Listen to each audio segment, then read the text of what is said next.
Elles sont partout. Elles polluent nos villes et nos campagnes. Elles sont la vitrine des multinationales. Elles renforcent trop souvent des stéréotypes sexistes, racistes et xénophobes.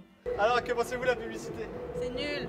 Ils sont trop tout le temps près de nous, quoi. Ils nous étouffent. Ouais, ils nous étouffent, voilà. Ouais. Il y en a trop à la TV, tout ça. Ils nous forcent et tout, un peu. D'un côté, ils nous forcent à acheter des choses et tout. Propagande d'un certain mode de vie ou propagande de la consommation pour la consommation? De la surconsommation.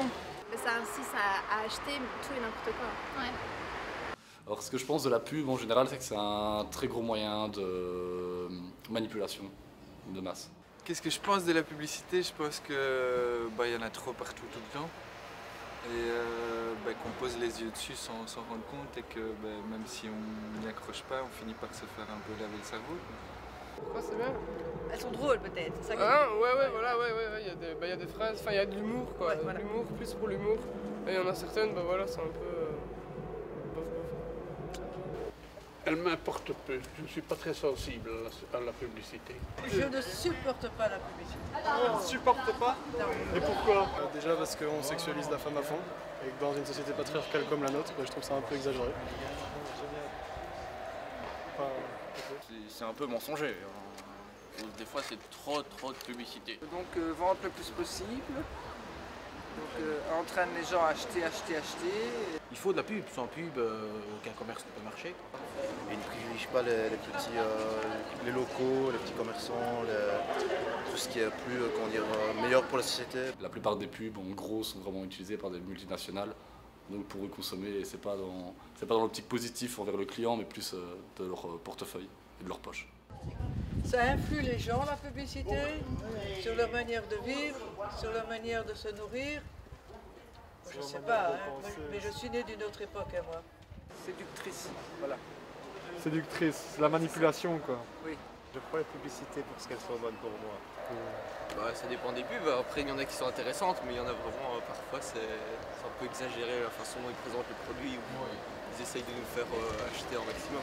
On va améliorer la vie des riches, qui a des marques et tout. C'est ça, c'est les marques, des grandes marques qui ont des publicités. La publicité s'insinue dans notre quotidien, au point d'être qualifiée de véritable matraquage.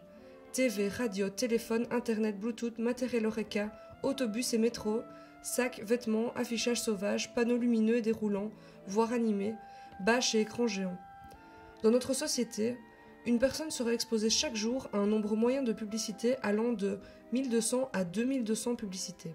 Et est-ce que vous les voyez encore les publicités? Non, on la regarde plus. Non. Elle passe et on attend qu'elle passe pour que... Ouais, une fois qu'on les a vues deux fois, on les connaît. Est-ce que vous les voyez encore, les publicités? Malheureusement, oui, il y en a qu'on voit parce que moi, en tant que maman, c'est hardcore. Je regarde, je ris. Pourquoi c'est plein de clichés? Ah ouais, c'est cliché, c'est toi, parce que si tu veux être une femme, tu seras une pute, tu seras comme ça, tu seras ci, tu seras ça. Maintenant, quand on porte des t-shirts d'une marque, on est tous un peu des panneaux publicitaires. Je veux dire, c'est devenu normal, quoi. Et est-ce que vous les voyez encore, les publicités? Non, c'est devenu le quotidien. Il y en a tellement qu'à la fin, on fait même plus attention. L'exposition constante aux messages publicitaires surstimule notre activité neurologique, nous épuise, nous angoisse et nous rend malades. Les enfants et les adolescents, plus vulnérables car leur système nerveux est encore en développement, représentent une cible de choix pour les annonceurs, dont certains n'hésitent pas à proposer aux marques une formule garantissant un affichage à moins de 100 mètres d'un lieu fréquenté par le jeune public. Est-ce que vous voyez encore les pubs? Moi j'ai les pubs, juste il y a des nanas bien avec des strings et tout. Ouais. Je suis vraiment chaud, mais les autres publicités, je suis pas du tout intéressé. On passe à côté, quand ça les pubs pour zapper, on regarde plus, c'est devenu partout. Donc au bout d'un moment on se lasse, on fait plus attention à ce genre de choses. Et du coup, est-ce que vous les voyez encore? Oui, mais ça m'intéresse pas en fait. C'est inutile quoi. Ah oui. Ça prend un peu trop d'espace pour rien quoi. Énormément d'espace et surtout en télé. Du coup, est-ce que tu es conscient de voir la publicité? Évidemment. Enfin, c'est con, mais je regarde pas la télévision, donc j'en consomme pas énormément, mais YouTube, il y en a, là je sors, il y a les trucs publicitaires, juste dans les arrêts de bus, donc il y en a partout. Moi, j'ai carrément supprimé la télé parce qu'il n'y a même pas 1% à retirer de ce qu'on passe à la télé, même les films. Même les films nous manipulés par les films aussi. Hein. Parce qu'un film, on va passer à tel film, et qui l'a choisi, ce film, quelque part on nous l'impose aussi. Elle n'hésite pas à jouer sur nos pulsions animales, nos souffrances et nos frustrations pour nous vendre cette recette trompeuse qui est le bonheur par la seule consommation. En 2017, le budget mondial investi dans la publicité a dépassé les 500 milliards de dollars.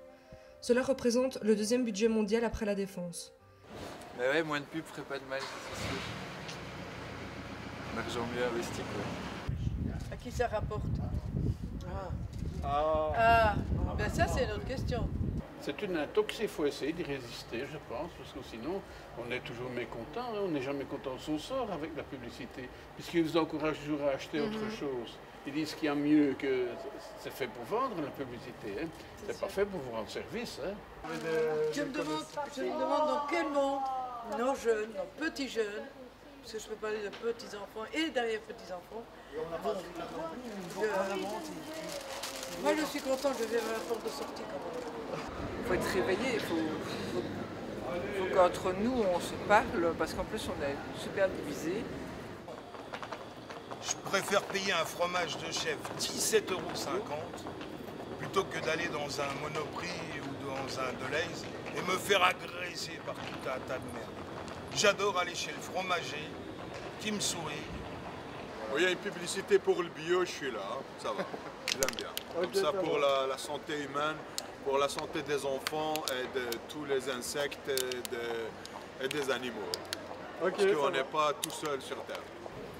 J'écoute un plus les gens maintenant, je m'intéresse à plus ce qui se passe autour de moi et j'espère que d'autres feront la même chose. Eh ben, merci beaucoup. De rien. Avec plaisir. Début avril 2018, JC Decaux relaie en Hongrie la campagne de communication du gouvernement d'extrême droite de Viktor Orban au relent xénophobe. Ce dernier fut qualifié de raciste et de xénophobe par le commissaire aux droits humains des Nations Unies de l'époque.